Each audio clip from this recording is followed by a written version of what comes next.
Welcome to Chew the Fat. In this series, I sit down with high-performance guests and we talk about life, business, and what it takes to be at the top. This is part of my mission to raise $1 million for charity by writing a cookbook called Eat with Purpose. But I'm going to need your help. If you can share the content and leave a review, it's going to make a massive impact. And the bigger the audience, the greater the reach, and the sooner we can get to that $1 million goal. Enjoy the episode. So what I got here is berries, mango, banana. Amazing. Blitzed up. And then on top, just all the trimming. So peanut butter, fresh berries, a coconut, and a bit of granola. And real Australian European size. Like in America, I feel like. Yeah, that's right. Yeah, I couldn't. You feel you're caught between wanting to insult someone that you don't really have and like just contributing to the obesity crisis. It's delicious. In the beginning, what we had is I cook a dish for the guest. Yeah. But then I wouldn't eat with them. And so the feedback came like, it's a bit awkward, Frank, because there's 3 people in the room and they're all staring at you eating. And I was like, okay, cool, good feedback. I love that. Rich Joffe, Frank. founder and CEO of Honey Insurance. Good to see you. Thanks for having me. Welcome to Chew the Fat. I'm excited. So where I'd love to start is like the context. What's the upbringing that got you to be able to co-found and found many businesses that got you to where you are today?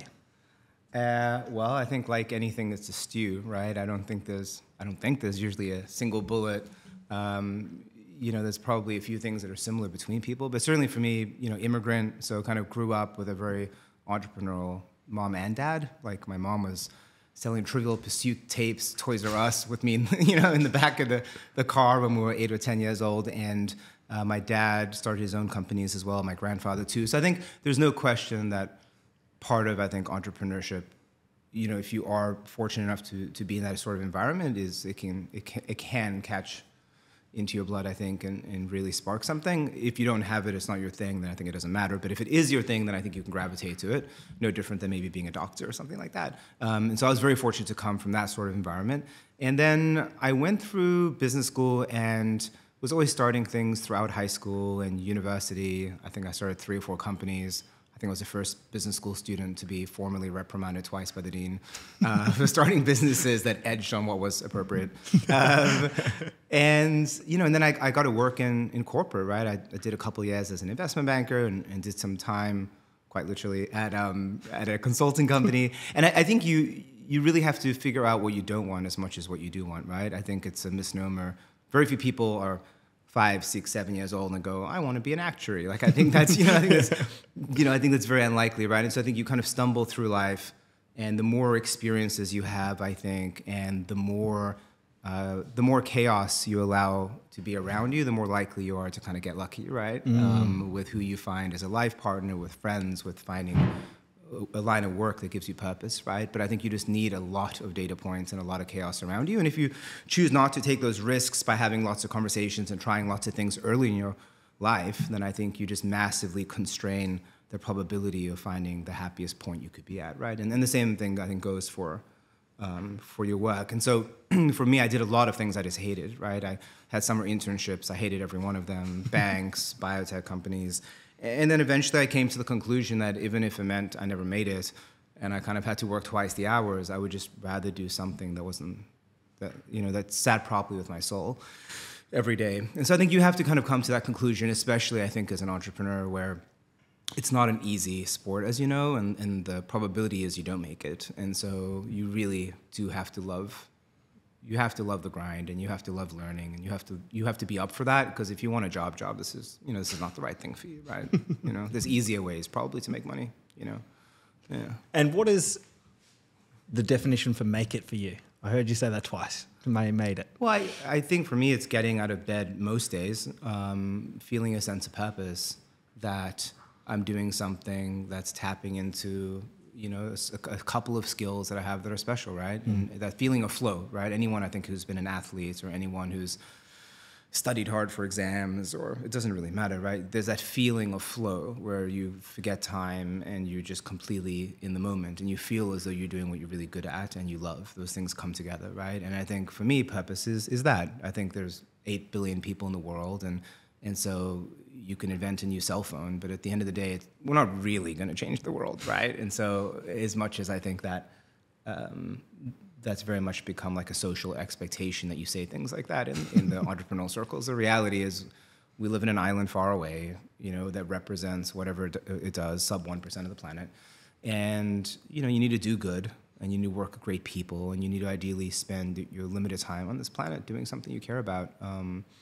And so I think for me, purpose is being able to use the skills I have, a couple of them at least, that I love, right? Which for me is like creating and bringing ideas to life, and then putting the pieces around that. So the right team, the right type of investors, and then trying to push something forward a little bit down the football field, right? And bring me to that first moment where you started to come to those realizations, like that feeling of purpose or that feeling of flow.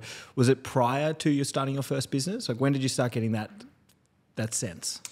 I think, at least for me, I think that if you look at how you spend your free time, I think that's a very good indicator of what you actually love, right? And so for me, for example, when I was 17, 18, I was traveling around Europe, and I was on a Kontiki bus, and I was keeping like a little black book of all the ideas I saw, which on reflection were mostly silly and idiotic. But, I was trying to combine vodka with Red Bull. Could you make a drink out of that? And why are souvlaki stands popular in Greece and not New York? And so, of course, they didn't make a lot of sense. But nonetheless, like I was probably the only guy on that bus, I'm sure, keeping a black book of ideas I wanted to launch when I was 17 or 18, right? And so I think the question is like, how do you spend your spare time? And I think that can give you a lot of indications to where your passions are and what you really love to do, because it feels like play, right? When you're doing something that's your passion or your purpose, it feels like play. And so I think the closer you can get to spending your days playing, right, the better, right? And I think looking at how you spend your spare time is an interesting indicator of that. That's really cool. I like that use, the use of the word play. It brings a smile to my face. Yeah. It reminds me of those good times. It's hard out there, I think, right? And regardless of your line of work, but especially if you're creating and building things, it doesn't matter if it's a doctor's clinic or an accounting firm or a tech company, but I think everyone wants to eat it's either going well and everyone wants to eat your breakfast, or it's going badly and they want to eat your lunch. But, but any way you cut it, it's not easy, right? Yeah. And how did that transpire from that little black book to your first business? Maybe bring us into an insight. Like what was that first business you started out of those different jobs that you said you didn't love? Well, I've started several companies. The first proper company I started was Park Assist, which is all those green and the red lights that shows you where to park your car. The idea itself existed already in different parts of the world. It just hadn't really taken off. And so, it existed in Singapore and Switzerland and a few other places.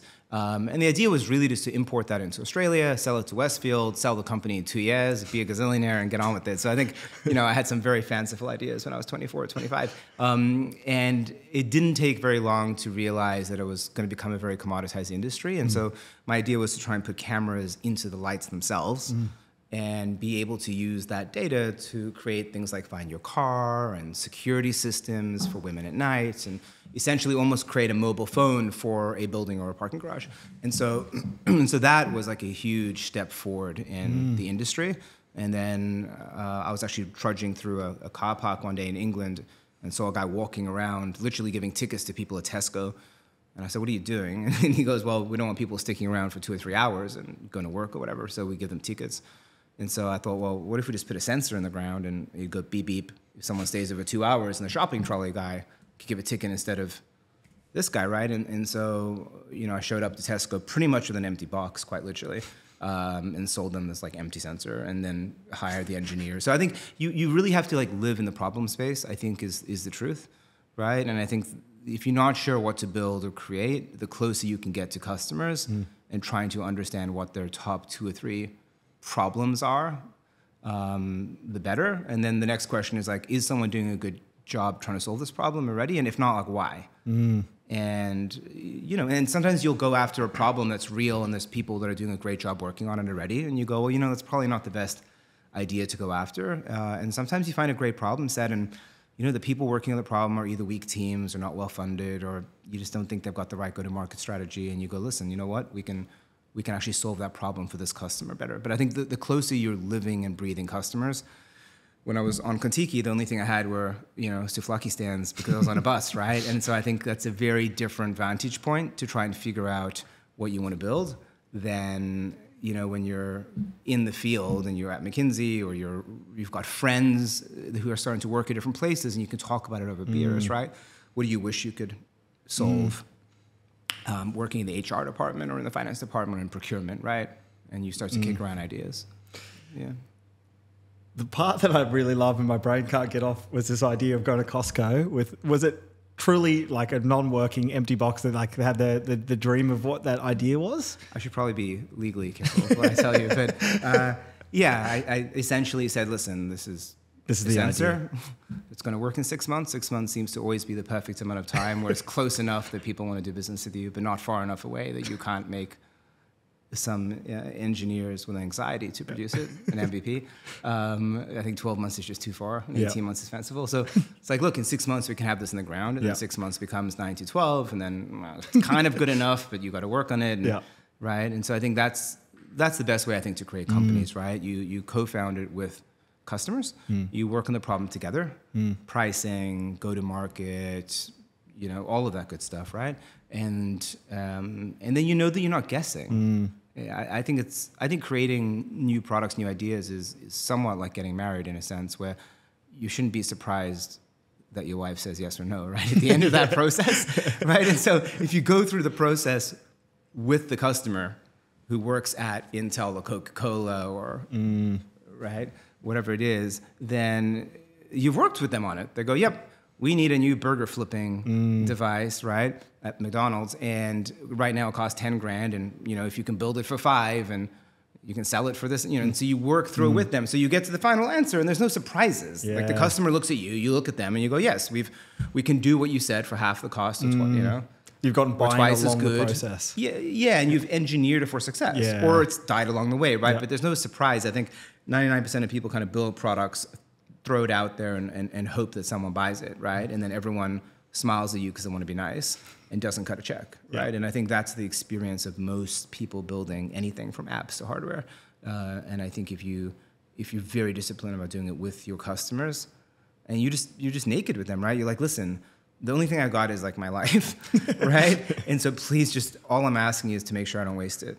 So if someone else has pitched you and they're doing a better job, just tell me, and I'll work on a different problem.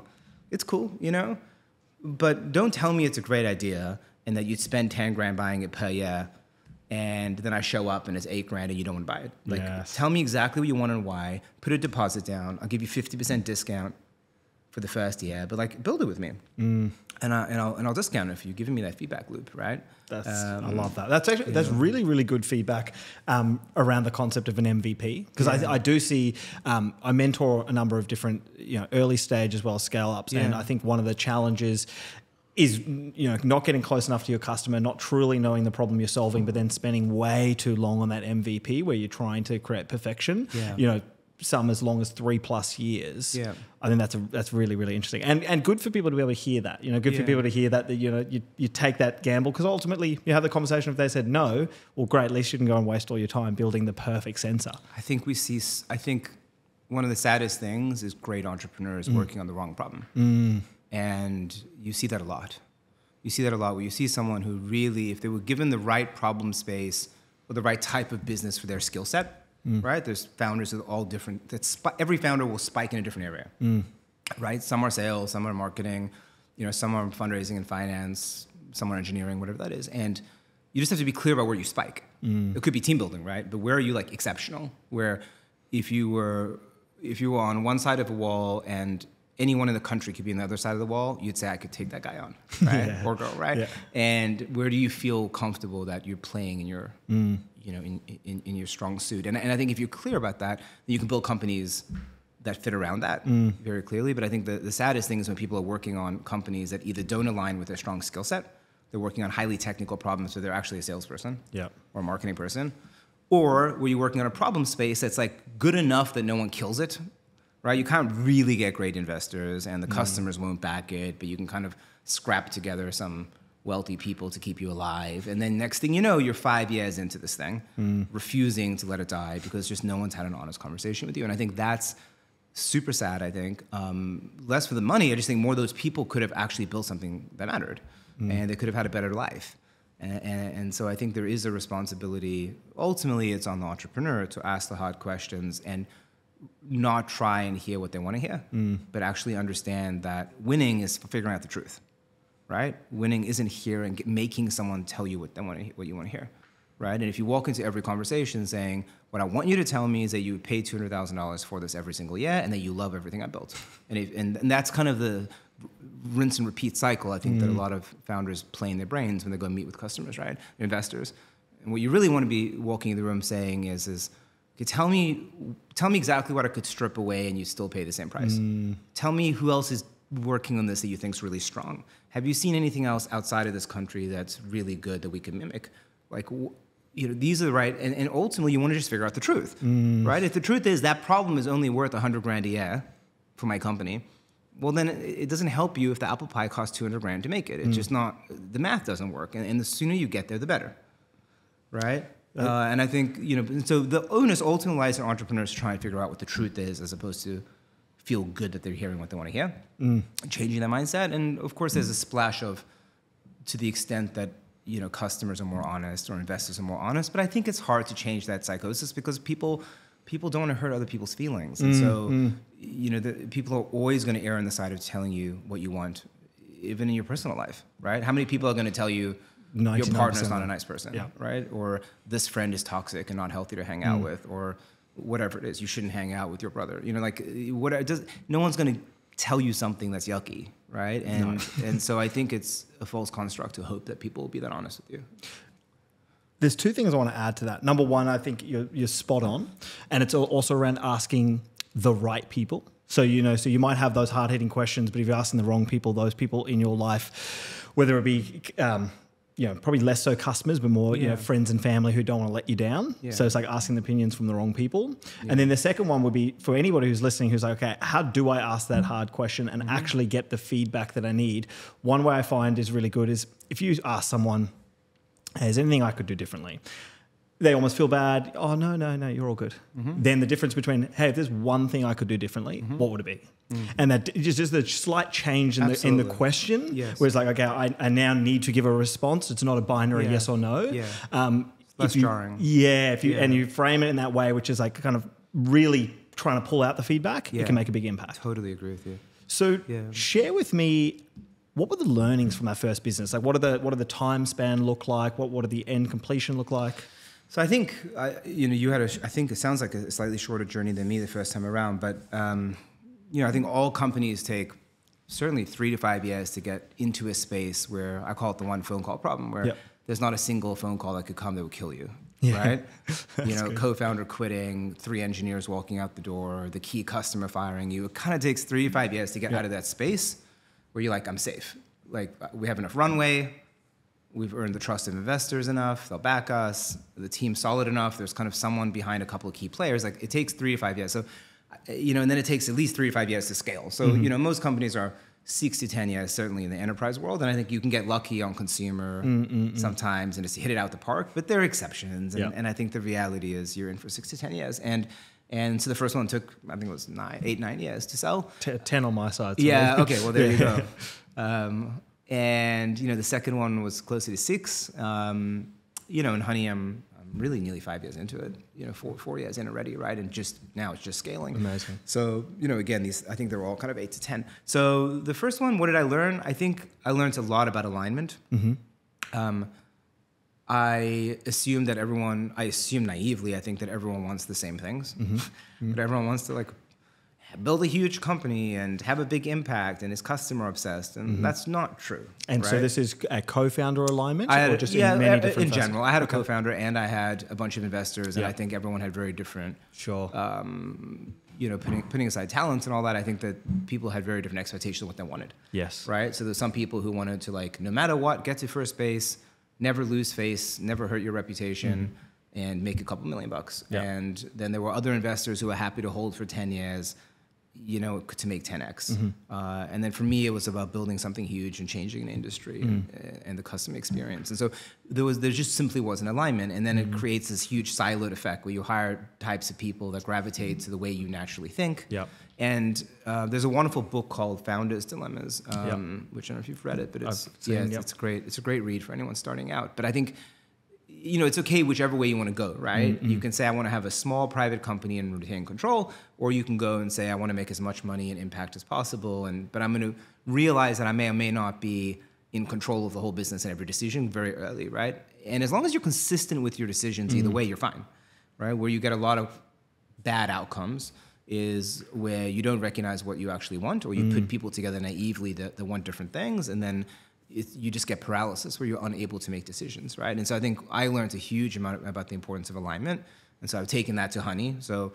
every single employee at Honey has equity, from call center workers who are 20 years old right through to obviously the exec team. When I first raised the seed round, I put a percentage of the company aside so that the more customers were signed up by my investors, the more equity they could get in the business incrementally.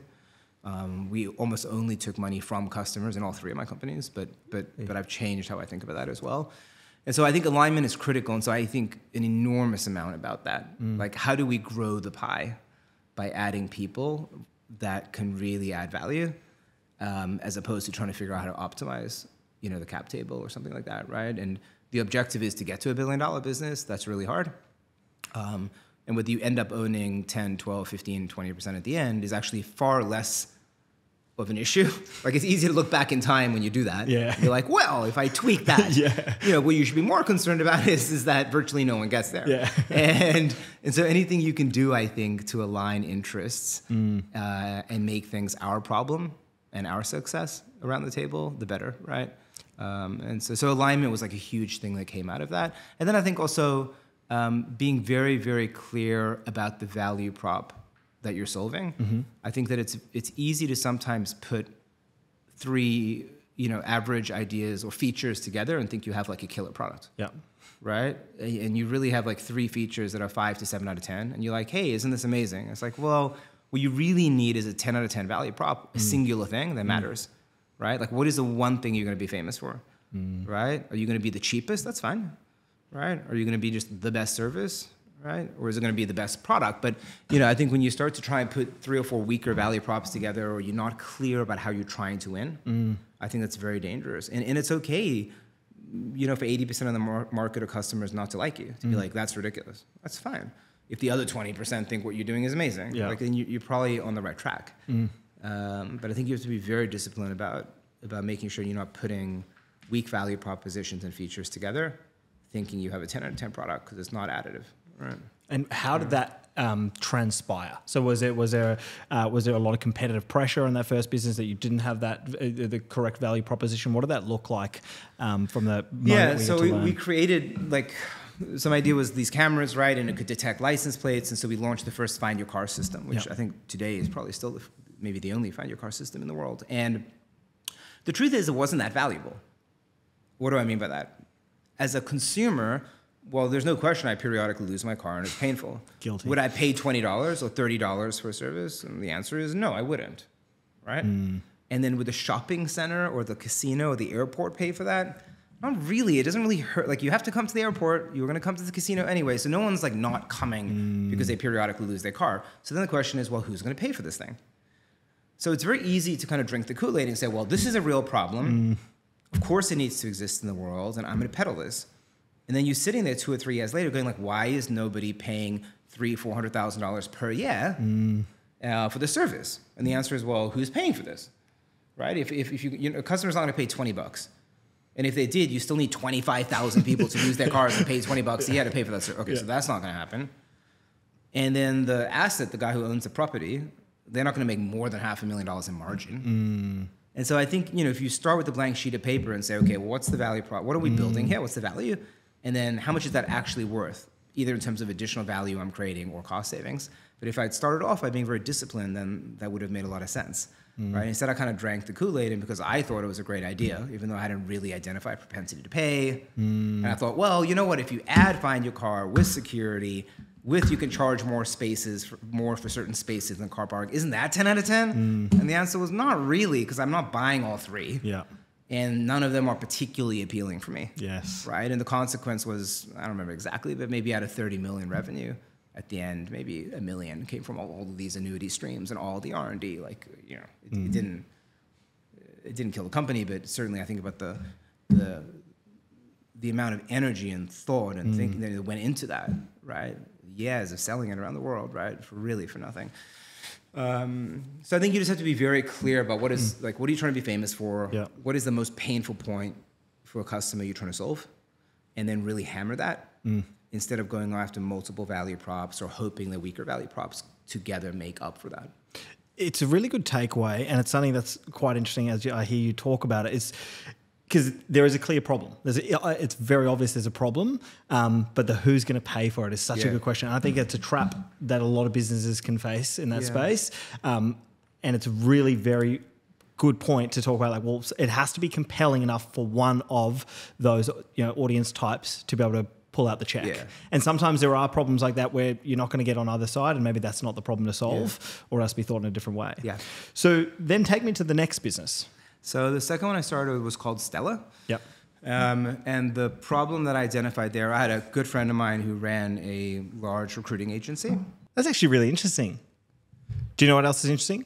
The Eat with Purpose cookbook. It's part of my mission to raise $1 million for charity. This podcast is a part of that goal. And what you can do is like, comment, share, and leave us a review.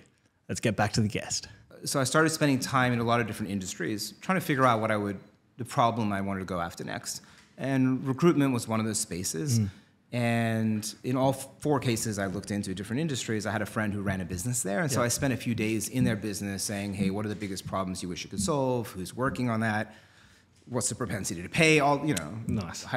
What would you need to, how compelling would this need to be for you to invest personally and put your business on the line for alignment? All of those sort of questions. And so my friend's name was Adam, who became my co-founder in that company. And we had a great relationship. Adam ran this big recruiting company. So he was chairman, I was CEO. And then when I came to Australia, we flipped. But it was a really wonderful partnership. And my idea there, I noticed that very few people that actually get interviewed get a job. Which, when you think about it, is probably not that insightful. But my question was really the inverse, which is, hold on a minute, this is kind of crazy.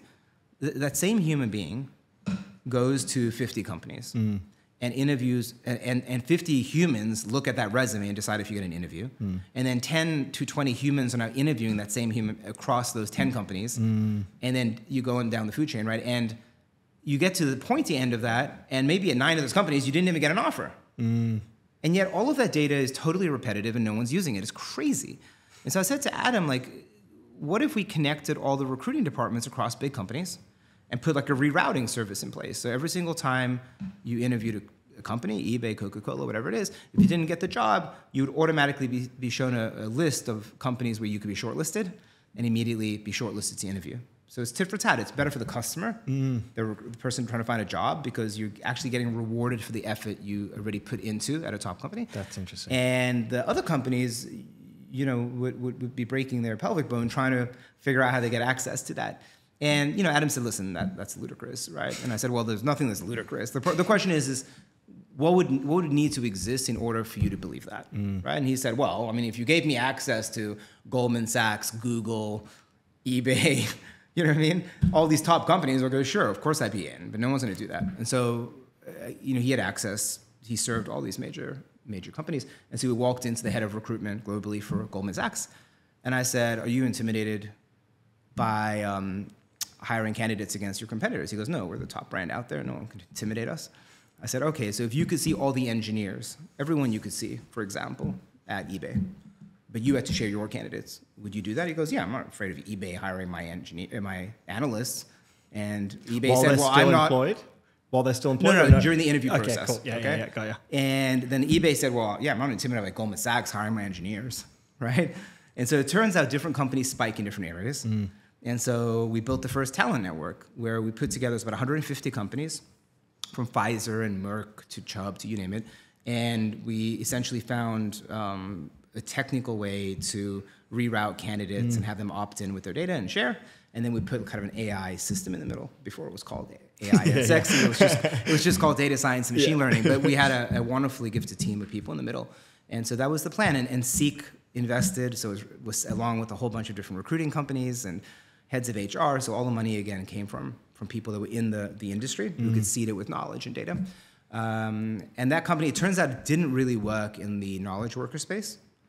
We couldn't really get marketplace liquidity. It was a marketplace problem. But it did work in the hourly space. So it worked for AT&T and for, what do you have here? Like Bunnings, that sort of thing.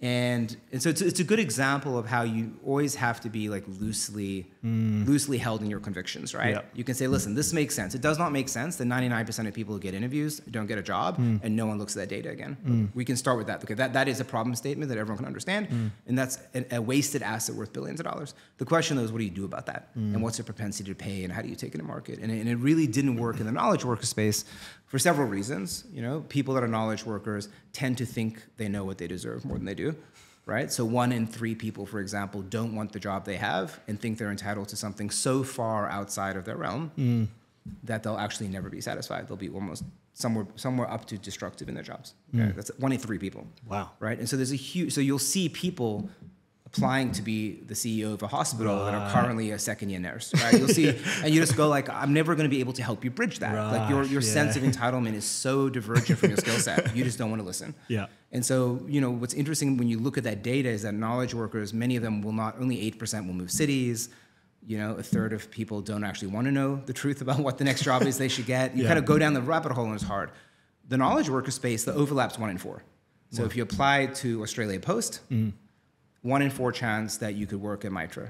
Runnings. Yes. Right? And so because you have a lower skill set entry point, it's much easier to reroute people that are good, hardworking, talented people, right? And so we ended up going to the hourly space, and the business did wonderfully well. But it was really because we were very open-minded to what would lead to success, I think, was the big outcome, as opposed to toiling away and saying, no, this is what I told my investors we'd do. This is what I told my customers the problem we'd do, right? And I know of a very famous company you'd know well now, and their idea, this is a company worth over $100 billion now, and their idea originally came from a different founder I know who saw the problem and refused to go after it, right? She said, that's not my problem space.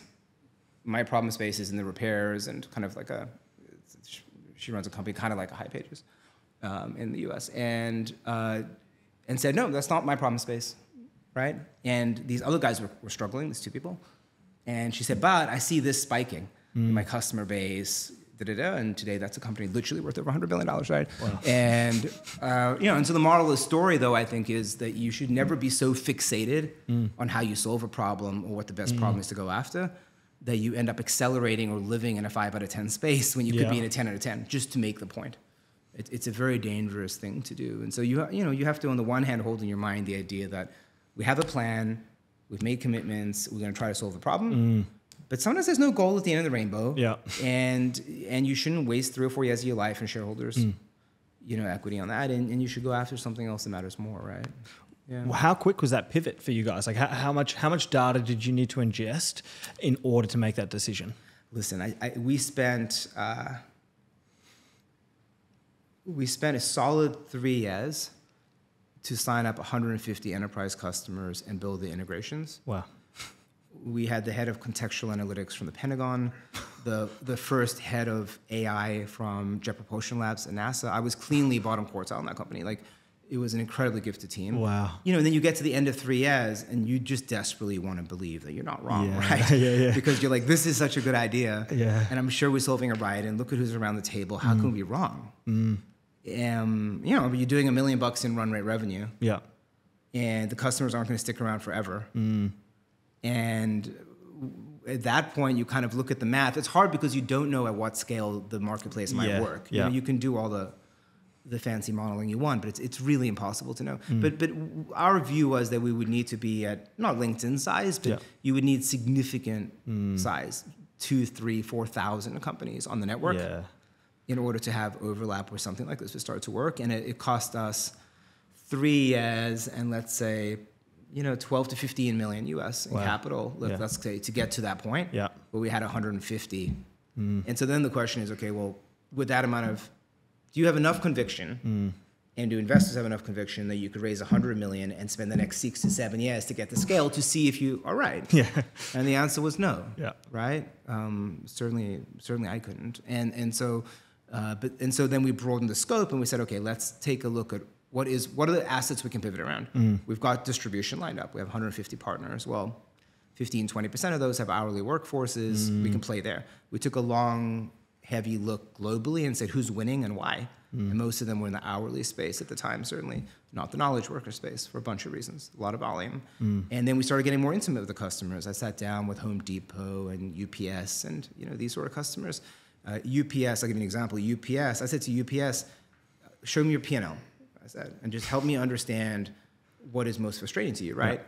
And this, I can't remember the exact number, but essentially UPS hires 250,000 people per year. Wow. Around Christmas that are seasonal, right? Because everyone's mailing things, yes. Christmas presents or whatever, right? And then come January, that dissipates. And there were other companies that had the exact inverse as UPS, right? Seasonality inverse. Massive seasonality. Yeah, exactly right. Yeah. And so there were like 250,000 people essentially going from the equivalent of Bunnings to Australia Post every year, flipping and flopping, paying some middleman. And so, this kind of piqued my ears, and I was like, that's crazy. Like, isn't there a more efficient way to load balance? And no one was kind of working the problem, right? And so you just have to really, I think, listen carefully to your customers and think hard about what assets you can pivot around. That could be your experience, I think, as a founder, as a business person, right? If you're an engineer, obviously, or if you know people in a certain industry, you understand that intimately. Like, and for us, we had channels. We had a very strong machine learning team. And, we knew that the general concept worked. It just wasn't scaling. And so we looked at how we could pivot around those core assets, right? And it worked in the end, but it was, I think, unfortunately, it's very hard to make hard decisions unless you're desperate. I think if I was born a wealthy man, I don't think I could have ever made most of the hard decisions I made in my life. Because you don't want to make the decision, right? You don't want to call up 150 Pfizers and Mercks and say, I know you, like, bet your job, or spend all this money trying to make this work. But and I know it's only been 8 months and we went live 6 weeks ago, but I'm wrong. And it's not going to work. Wow. But we'd love to do the factory workers. Yeah.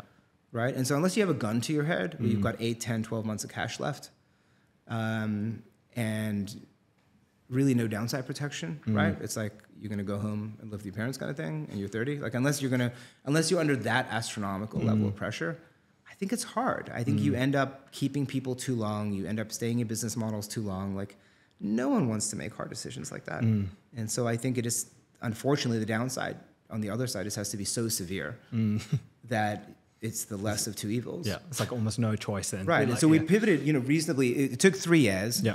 I was very fortunate to have had incredible people, I think, around me, mentors and advisors and investors. And so, and in Silicon Valley, it's a very different, how you go after problems and build things is very different, I think, to anywhere else. There's not an expectation that you win on that problem. There's an expectation that you work your butt off as a talented entrepreneur, and sometimes that problem set space works, and sometimes it doesn't, and sometimes you find something else that could be great, and they'll fund that too. It's not like so deeply personal. What is personal is, did you give it 120%? Were you open to what else could have been there? You know what I mean? And did you fight to the end, right? But it's not like if it doesn't work, it doesn't work. I mean, what did you want from someone other than to be honest and work hard and try to figure it out, right? And so I had a lot of people around me that were very supportive, right? I was like, I think I see this. And they're like, kill the other thing. Kill it. That's cool. Move. Yeah. Yesterday, right? But you can imagine having other investors who'd say, you told me this. Yeah. Are you committed to that? What, we don't do pivots. What do you mean? Right? And then you sitting there, it's hard enough as it is. And then you sitting there and go, oh my God, I just want to please these people. I want to make them happy.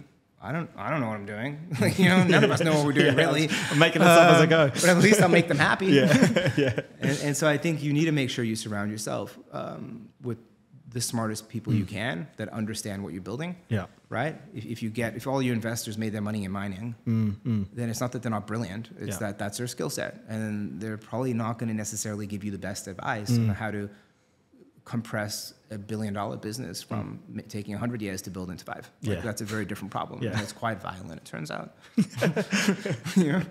So a takeaway I think I really want the audience to sit there with is many people have these moments and it's almost their gut feeling in their business, but the scale that you've just talked about, that's pretty significant. I don't think there's many people that have gone through that feeling of, having the 12, 15 million, having all those incredible people in their business, having the investors, having the backing, and then still being able to make that decision to pivot. I think it's a very special, very special thing that you did there and ultimately led to success. But I think it just really is to sit with everybody to remember, these pivots are absolutely necessary when the timing's, we got to get on top of that timing. Sometimes you have to decide, do I want to be popular or do I want us to win?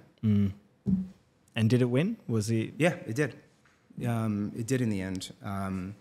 And which is also a long and really interesting story. But yes, it won in the end. A private equity firm, essentially, we merged Stella with a large staffing agency. And it was wonderfully successful. Stella became essentially the technology engine that quite dramatically increased the fill rates. So essentially almost doubled the EBITDA of this billion-dollar business. And so it was a wonderful outcome. So the idea made sense. Wow. But it needed to be pivoted to a different space, and it needed to be rolled in and merged to actually fill its potential versus us raising the money to acquire hundreds and hundreds of staffing companies that didn't really understand technology. Yeah. Right? So we won, but it was through a different problem space with a different team with a different go-to-market strategy. Right? So if I'd hung on to any of those three, we would have died. And we barely made it. Yeah. Right? And so I think you have to be very thoughtful about, do you want to win or do you want to make everyone feel good right now? Yeah. Because those things are often incompatible in our line of work. So you've now gone through these two businesses, and then there's the step for Honey Insurance. Like, bring me to that moment. Like, what is that feeling inside you to go, okay, I want to go again? Well, I moved to Australia 5 years ago, and I did meet with a bunch of companies, and I thought, what should I do with my life? And I came to the realization, it didn't take that long, 3 to 6 months, I think, that where I started was really where I should be. And I made just a conscious decision that I want to be on the field as long as I can take the hits. I don't think I can start another business at 50, but, I was 40. And I thought, I can do one more, and I love it, and I want to be on the field, and no one's telling me to get off. So, and is the driver for that commercial at that stage, or have you had a good exit and it's no longer like what's that thing that's? I mean, it's both. Listen, it's both. I mean, I think, how much is enough, and do you just want to have impact or just have a decent life? Like, those are all everyone's got their own personal views on some of those things, right? I think, and so you don't need that much to retire is the reality, I mean, depending on where you want to live. So I think that's a framing problem, but no, I didn't know what I would do every day when I woke up, and when I looked at the jobs I take, I love what I do so much. I'm so fortunate that I found something I'm passionate about. And so I think for me, having a job just would have been soul destroying. Just would have been soul destroying. And I just don't know if I could do it. And so it was very much like I wanted to build again. It was somewhat unfinished business, I wanted to build like a really big one. And so then when I came to Australia, I took a look around, and what's super cool about Australia is that there's just so many oligopolies, right? There's, 3 airlines and 4 major banks and 3 companies that you can buy a mobile phone from, right? And so, so everything from the alcohol companies, you name it, it's all 2, 3, 4 companies, right? And Australia is big enough that it's got enough scale that you really, if you pick an oligopoly to pick a fight with, you can build a big enough company, a multi-billion-dollar business, without having to leave the shores. And I have 2 little kids, and didn't want to have to be back in the States every second week. Like, if I'm going to live here to make sure the kids have a great life in Australia, then there's no purpose in me being away half the time, right? And so I wanted to pick something where I could build a great company and local, and so that kind of leaves you with picking a fight with an oligopoly. And, there's a bunch of folks like Zip and Afterpay and all those sort of folks chipping away at different value props to the banks.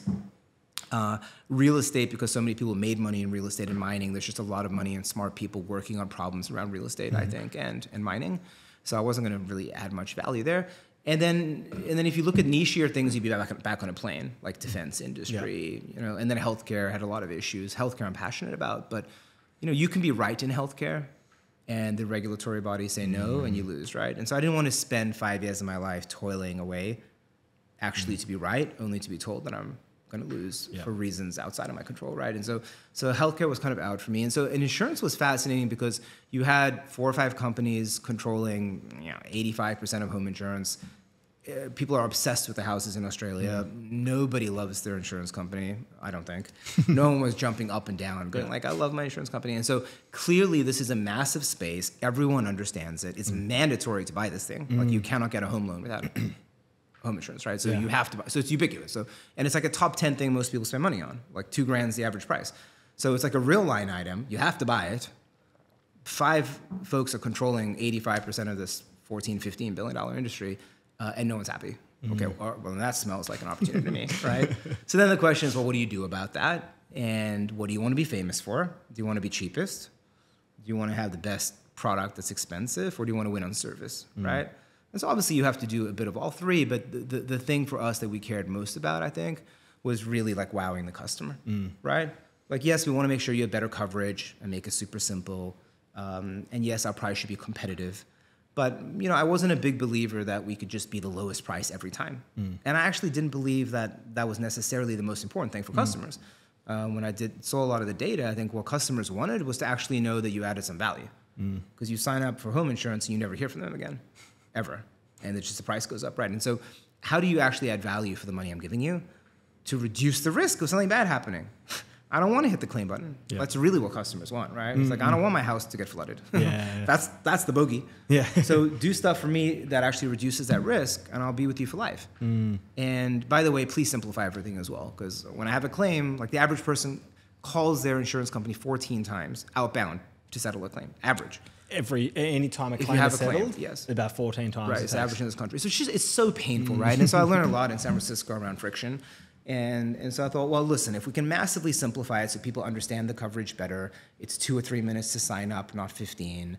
You know, the time to make a claim happen is dramatically cut. And if we actually give people stuff to reduce risk in their lives, so we give away free sensors, for example, where if you install them, you actually get a discount on insurance. So the whole thesis of Honey is, it's kind of like hitting the gym. Right? Your healthcare should be lower if you hit the gym 5 days a week, which you clearly do. And if you eat acai bowls like you cook for me, well, that should be another 3% off, right? Because you're not hitting macros, right? And the truth is, it matters. Turns out if you're working out 5 days a week, doing yoga before breakfast, and eating acai bowls, you are more likely to live longer, statistically, than someone who smokes, excessively drinks, and doesn't move off the couch. I mean, and so why should those two people pay the same amount for life insurance or healthcare insurance? It doesn't make sense. Same thing for a house, right?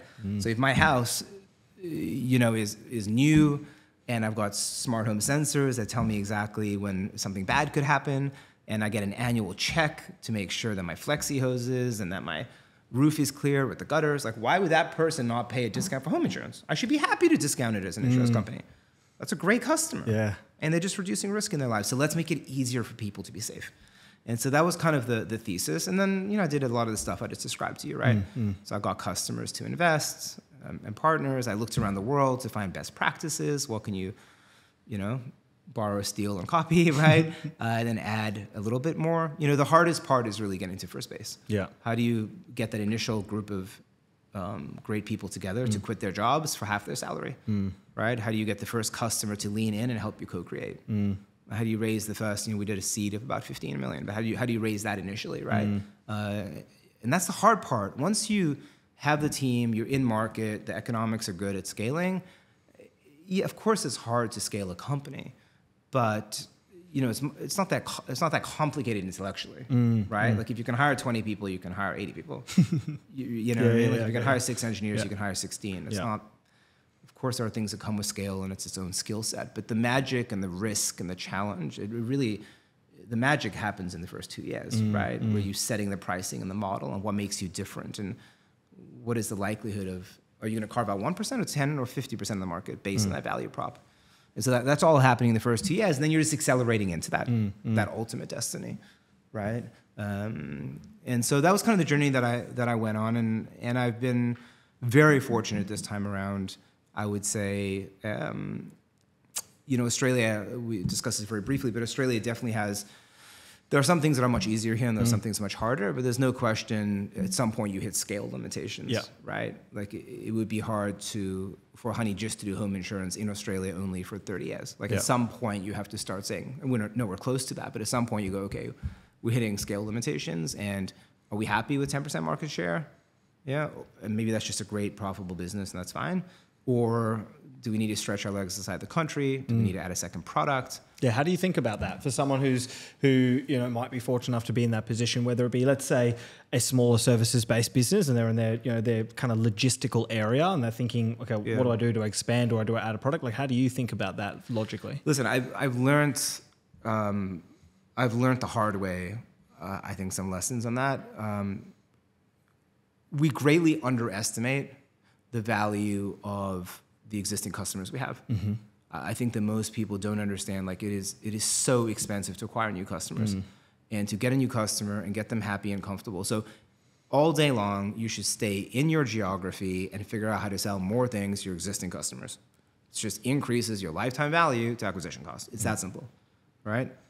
When you reach some point where you no longer can do that, right, then you have to look outside of your patch, which essentially means totally different products and customers in the same geography, or that existing same backpack of goods that you're going to sell to this different customers in a new country, right? But it's very easy to get a first deal done in a new geography, right? You could be Sydney-based, you set up an office in Perth. The hard part is servicing it and continuing to support those customers, right? So you often get a first customer in Singapore, you go, wow, this is amazing. You deliver it, you make a few dollars, and then you realize, hold on a minute. Oh my gosh, like they want to speak to me every 2 months, right? And I moved on to the next thing. And I need to maintain this, and it's in a different language now. And there's actually different ISO regulations locally in terms of how the product has, oh my gosh, different reg. So I think it's very, very expensive to move to a new geography, extremely expensive.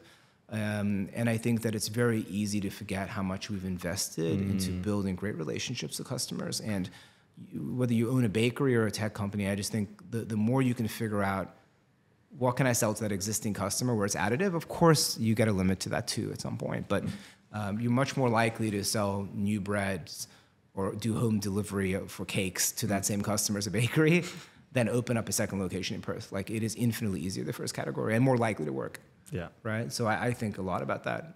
I have a question. It's recently something I've been bringing into the podcast, and it's a bit of a way for me to see how you might solve the problem and selfishly bring the Eat with Purpose cookbook into it. IQ test, I don't know. Or social EQ test, maybe. Go on. Yeah. So given the different, multiple businesses you've been part of, all of the learnings, I want to bring you to try and help me solve for the problem. So put yourself in my shoes. I'm trying to raise this $1 million for charity through selling the cookbook. What's something from your business's learnings to selling to consumers that you might think of a way to solve that problem? Well, I think that people want to do the right thing. I think, but when it comes to cutting a check, I think that's a very different thing, right? So everyone wants to save the environment, and everyone wants to save the koalas, and everyone wants to do the right thing. But when it comes to like, would you actually pay $100 or something? Everyone's like, oh, not sure, mate. So I think really it comes down to like, how do you align interests in that, right? And so and people are most people are selfish, right? And so I think the question is how do you create things that actually create value for people beyond just the charity? And so if you look at what successful fundraising does, a lot of it has to do with social recognition or social interactions. You throw a gala, you throw some event, right? So I think the more that there's connectivity around what you're doing, where it's now a community, there's a quarterly or annual event, it's some type of a structure where everyone who gets 20 other people to sign up to a book gets a lunch with Jamie Oliver, and there's only 10 spots. But I think the more that you can use business practices to drive that, right? So how do you create scarcity? Yes. How do you create urgency? How do you create social value, recognition, social connectivity, community? How can you tap into some of those things that work, I think, with consumer businesses? A nonprofit is no different. We think it's no different because you don't have to make money. But that doesn't mean that you should change our discipline, I think. Yes. These businesses are with executing, right? And then I think there's always an area of how do you bootstrap, right? And so if you can get people involved that have huge followings, I'm not clearly an Instagram model, but if like you, but if you can find people that have followings and have brands and also align with that cause, so like who's got something in it for them, so maybe who's like lost someone in their family and healthy eating maybe would have changed that, right? And so you start to find people where this really matters to them. This is a passion for them, right? It's not about the money for them. And then they can go out there and be those champions and say, hey, I've got 300,000 followers, and this is something everyone should get behind, because 1% of that is 3,000 people, right? And that's an enormous amount of people, right, to get onto something. And so I think the question is, how do you bootstrap? Yep. How do you create community and social connectivity? Right?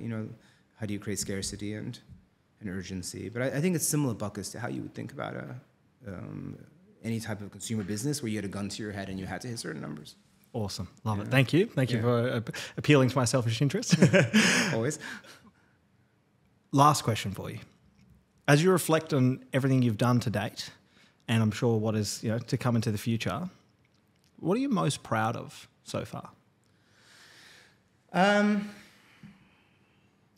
thought a lot when I moved to Australia about what I wanted to do with my life. I did a lot of soul searching, and I think the only thing you can really control in life is whether you showed up with everything you had. I think that often the way things play out, we really overestimate the contribution we've made to our own successes, and we also overestimate the contributions we make to our own failures. And the people that are sitting in business class on an airplane, 90% of those people, they inherited that money, or they got lucky, or the company's paying for it. But we just tell ourselves a story, whether we succeed or fail, about how that somehow is linked to our egos and our own talents. And I think the only thing you really can do is show up. Like, did you show up with 120% to life, with your kids, for your work, and things will happen around you. And the only thing, that's really it. And so I think the thing that I'm most proud of, honestly, is just that I've really, look how great I am, I've really showed up. I've lived in 5 countries. I've done 3 startups. I've had a marriage that didn't work. I've had a co-founder that didn't work, one that did, one with a founding team that's incredible. I've had so many varied experiences in my life, but I've always stayed positive. I've always tried to look for the best in people and the best in the future. And I've said, I'm just going to give it the best I've got to the death. And I think everything else will be out of my hand. It's in God's hands, but all you can do is show up with 120%. With all of that in mind, has it been worth the cost? Listen, it's like the scorpion and the frog, right? Like, I couldn't do something else. So it doesn't really matter. Like, in my opinion, that's irrelevant because I don't have something else I could do. I found something that's my passion. So I'm cursed to do this, for better or for worse, But what else would I do? It's like if you're passionate about baseball or passionate about painting, and that you love that, well, you have to pursue that. How can you turn down something if you're one of the few people that have been so lucky enough to stumble into something you actually love, not just convince yourself you are? So, I couldn't do something else, So I feel blessed that I found something I care about, even though I'm no Bill Gates by any stretch, right? Not yet. Rich, thank you so much. I appreciate it. Nice to see you. Thanks for having me.